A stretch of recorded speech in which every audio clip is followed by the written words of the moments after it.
Hi, this is John with John's Workshop. We're back working on the 1961 Silver Cloud, and it's not running quite right. This was the rebuilt distributor that we had that was recurved, even though we really didn't know that that was going to happen. And then this is that test distributor that I've been using in that series of videos on trying to get this one tweaked up. So this one has the correct, I should say the factory spec advanced curve. So we just pulled this one out. We're going to put this back in and see if that makes a difference on how it's running. Before putting that eBay distributor back in the car, I figured we better check it over pretty well, make sure it really is okay before we put it in the car and actually run it in the engine. So here's how we did that. Okay, I just pulled the base plate right here out. That's what it looks like. Underneath here, the condition's not too bad.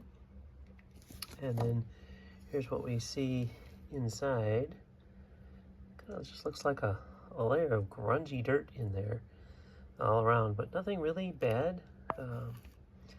Looks like it just needs to be cleaned. We'll take a look at the shaft wobble here shortly. This was down in there. It looks like some kind of a piece of a broken contact. But as I'm looking closer, it does appear there's a lot of grungy stuff down in the bottom of this distributor. Oh, there's another piece of contact or something. So I don't know what's been going on in here, but it doesn't look real good. So the centrifugal advance mechanism is disassembled here. And I was thinking it was exactly symmetric left to right. But there is a little bit of a difference top to bottom, because you see these two holes here, but they're not, they're kind of below the center line here. They're not even up and down. But otherwise, this is pretty much the same both ways. And then here, you can see this is not symmetric either. So the way this goes in is just the way I'm showing it here, where it goes like this.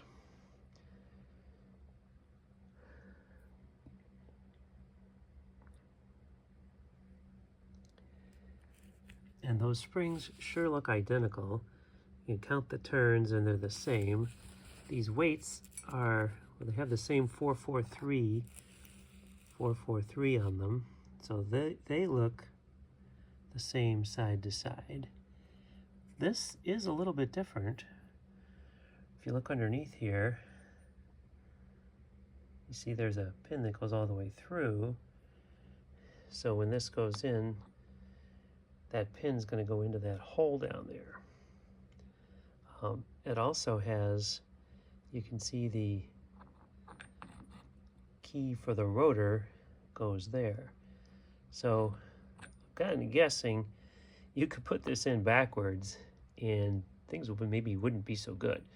So I think it's important that when it goes back together, that this goes just like it is here. So I'm going to try to pay attention to that and make sure that everything gets put back exactly the way it was, because I don't know what would happen if you kind of rotate this 180 and then that's not quite in the right spot. So we'll have to remember, based on using this video, that's the way it's going to have to go back in. And then the same with this plate. But the weights, I think, could go either side. So now we can start to clean this out a little bit. I worked on the shaft a little bit here. This was bent just a small amount. So you got about a 5 thousandths, maybe 4 thousandths wobble as you went around. And so what I did is I put the cam lobes back on, and then I just used a wooden block hitting right here to try to push the shaft back, or maybe straighten the shaft here just a little bit. And I just used a fairly small hammer like this to do that, with kind of a, I don't know, I'll say a medium size hit. And so here's where we are now. You can see on the dial indicator here, it's, I don't know, maybe you could say there's a couple thousandths of wobble. I noticed it kind of depends. Like you can kind of get, as you rotate this, you can get more or less, but this is a lot better than it was. As you can see there, it's, you know, it's not super perfect, but it's pretty darn good compared to where I started out. And I'm just rotating it, by the way, down at the shaft here, the input shaft. But there you can see kind of what I ended up achieving in terms of trying to straighten that shaft. So I think at some point, when this distributor was out of the car, most likely, it probably got dropped or something, and that shaft got bent. In fact, you can see here, it looks like there's either a grinding mark or a bang mark right there, which could have been what started the bend. But otherwise, this doesn't look too bad. It actually feels better than maybe it looks in the video here. Those looks like ridges here, but you can feel them a little bit with your fingernail, but they're not too bad. So the next thing we're going to do is measure these cam lobes to see if they're uniform or not. To check the cam lobe here to see if it's uniform, I want to be able to rotate this while it's on the shaft here. So I just put this big fat washer down here so this little pin won't get caught in there. So I can just put this down here like this and add a couple drops of oil there just to help this turn, and then we'll set the dial indicator up there, and then we can kind of rotate this around. I don't want to rotate the shaft, I just want to rotate this part because that'll give us the best idea of the cam itself. So I'm holding the main distributor shaft here with my finger, and then I'm just going to rotate the cam here. You can see I start at 0 there on this cam and go out to, call that 37, back to 0, out to, maybe that's 38, back to a little less than 0, maybe 1, and then it looks like 38, and back to 0, and on the last one we got maybe 36, and then back to just about 0. So they're not exactly uniform. You know, we heard like 37 to 38 to 36, so we're maybe a thousandths or so, plus or minus, on the cam lobes themselves. So pretty good, but not exactly perfect. Here's another view with a slightly different setup. Just wanted to try something different to see if the setup was causing it to be any different, but it still looks pretty good here, even with this slightly different setup. You know, you might say that's maybe within a thousandth or two, something like that.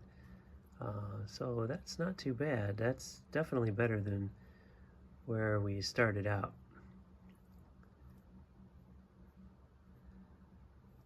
So that's probably about as good as I'm going to do with trying to tap things around and get the shaft straight. It's pretty straight right there.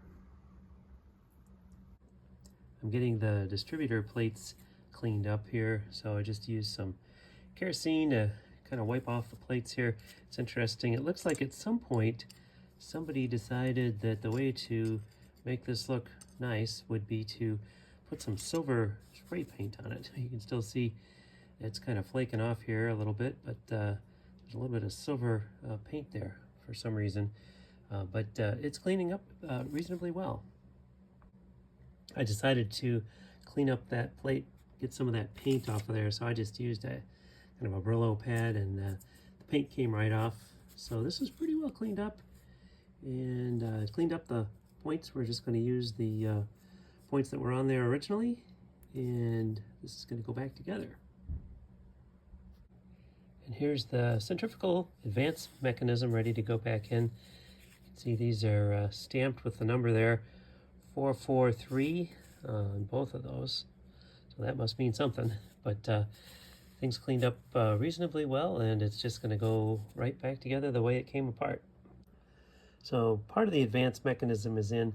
I don't have the top cover on, but I just wanted to show how this works. So centrifugal force pulls these out like that, and that causes the cam to rotate in the counterclockwise direction, which is advancing. So when they start out like this, and there's springs, of course, that pull those back, but then as they move out, this rotates counterclockwise, which is in the advanced direction. So that's essentially what the mechanism is. Pretty simple, and seems to work pretty well.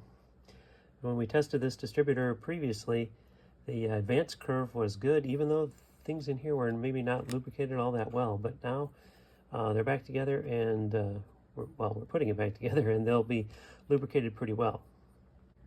The centrifugal advance mechanism is all back together. You can see the nuts are back on here. I had to bend up these little tabs here to keep the two nuts from coming loose. The springs are back in place, and we're ready to put the top plate back on. So with the cam on here and everything put back together except for the plate, we're going to check and see how accurate we are. So I've zeroed this out.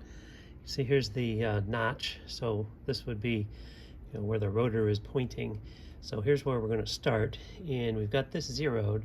So I'm rotating in the direction that the distributor would rotate in the car, and you see we come up to maybe almost 39 thousandths, and then we come back to not quite zero, so maybe 1/1000 or so.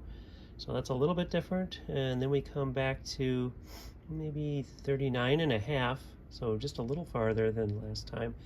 Coming back to not quite zero, just about 1/1000.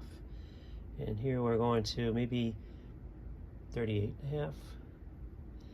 And then back to, that's pretty close to zero. And then the very last cam is maybe 38. So, and I'm just rotating this slowly by hand, and now we're back to where we started again. So it seems we're maybe within a couple thousandths or so. It seemed like we saw maybe a maximum there of 39. There's maybe 39 still, 38, and maybe close to 38 there, and then 39. So it seems like we're within 1/1000th, something like that. So that's really not too bad, given the age of this and the situation we found it in. Here this is kind of reading maybe closer to 37 there at the peak. So well, maybe a little bit more. So it's kind of hard to tell, but maybe it's within, say, 2/1000ths even. The gap is 20, so that's not too bad. It's certainly better than where we started.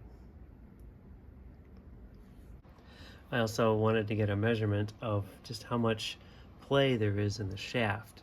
So here you can see I pull it towards me and it's about 0, and then I push it in and it's about 2/1000. So it tells me there's about 2/1000 of play there. So that will add to the uncertainty in the opening and closing of the points. But at least we know what that is now.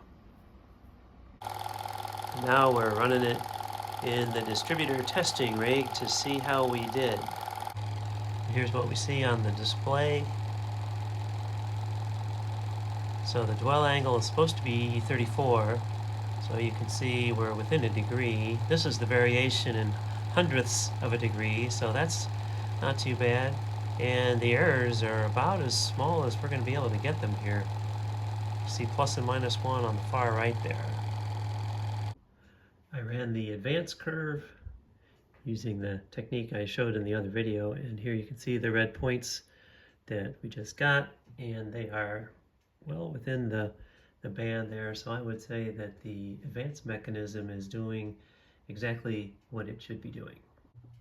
Just for comparison, I put the black line on here, which was what the advance curve was the last time I took the data before I cleaned up the distributor. You see it's pretty similar up in through here. Maybe there's a little bit of difference up here that the cleaning may have helped, So for a given RPM, it's actually a little bit more advanced now, and so maybe cleaning and lubricating helped it up in this region, but down here it's pretty much the same here. So that's what the comparison looks like. In terms of the angular error, this first line is the test unit last time I tried it, and here's after we did the work. So by bending the shaft, the average error is actually definitely better. So you can see where we were before on the top row and now the improved on the bottom. If you just look at the standard deviation of these, you can see there's a significant reduction, which is good. But also if you just look at the worst error up on here, before the adjustment, it was about almost 2.8 degrees. And now the worst error is only about 0.7. So, or here's a 0.78 there. So definitely improved in terms of accuracy of when the cylinders are firing. Dwell is still pretty good going across here. We're just about within a degree of the spec here. And I didn't really see much of a change overall in the variabilities. I don't really expect to see anything there. The points were not changed out or anything.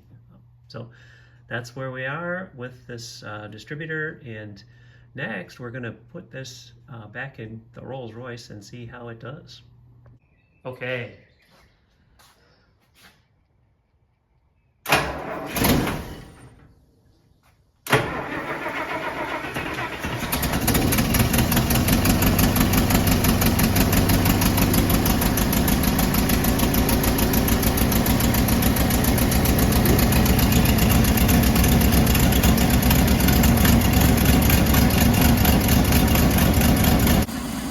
Okay, we got it back together and running.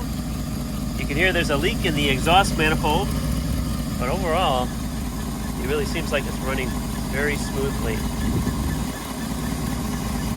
There's a shot looking in this way.